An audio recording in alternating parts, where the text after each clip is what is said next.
Oke,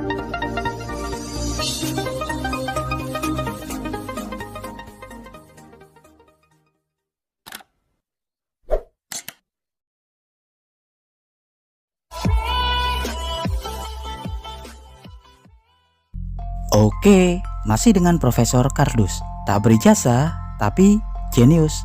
Sejak ditemukannya unsur dan kandungan radioaktivitas oleh para ilmuwan di abad ke-18, banyak kejadian-kejadian aneh yang dialami oleh manusia. Karena faktanya, banyak di antara masyarakat di sekitaran abad 18 dan awal abad ke-19 tidak mengetahui dan buta akan informasi tentang betapa berbahayanya unsur dari radiasi radioaktivitas, bahan-bahan radioaktif. Seperti tragedi keracunan radium pada ratusan karyawan pabrik jam di Amerika Serikat. Mereka tidak mengetahui radium yang mereka permainkan adalah unsur berbahaya hingga akhirnya mencabut nyawa mereka. Tapi tak hanya sampai di situ, sebelum dan setelahnya juga banyak terjadi tragedi-tragedi keracunan radioaktif di seluruh dunia. Karena pada awalnya hanya golongan-golongan tertentu dan kaum akademisi yang paham tentang betapa berbahayanya kandungan dari unsur radioaktif.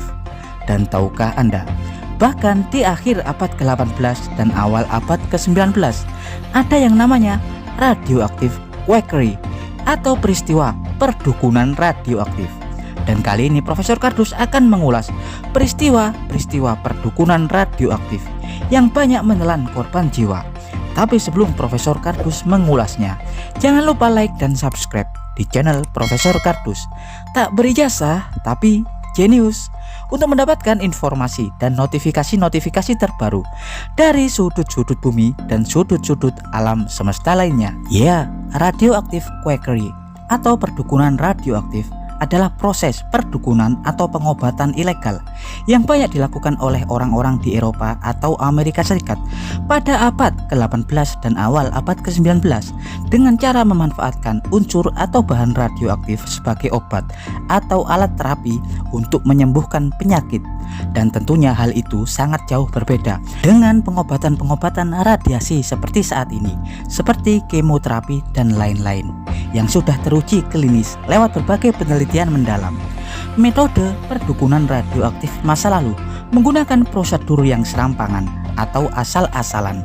Para ahli pengobatan ilegal sengaja membuat dan meracik obat-obat dari bahan radioaktif untuk diberikan kepada pasien dengan dosis-dosis mematikan, bahkan berbentuk kapsul atau cairan radioaktif yang langsung dikonsumsi oleh pasien, hingga banyak mengakibatkan jatuhnya korban, kematian, kecacatan, bahkan gangguan kejiwaan permanen. Seperti kejadian yang paling terkenal yang dialami oleh Eben Byers, seorang bangsawan, pengusaha, sosialita kaya raya, sekaligus atlet golf Amerika Serikat yang meninggal secara mengerikan pada 31 Maret 1932 setelah aktif mengkonsumsi Raditor, sebuah cairan yang dianggap obat mujarab penambah stamina yang mengandung radium dengan dosis sangat tinggi.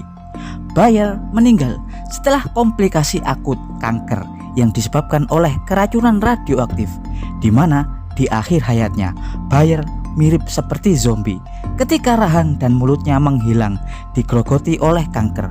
Ya, kejadian tersebut berawal ketika Byers mengalami cedera di lengannya yang berakibat pada penurunan performanya sebagai atlet golf. Ia pun kemudian berkonsultasi pada seorang dokter, di mana dokter tersebut menyarankan Byers untuk mengkonsumsi Raditor, obat cair yang mengandung radium dosis tinggi. Awalnya dia hanya meminum beberapa botol dalam sebulan karena efek terapi Raditor dianggap mujarab oleh Bayer.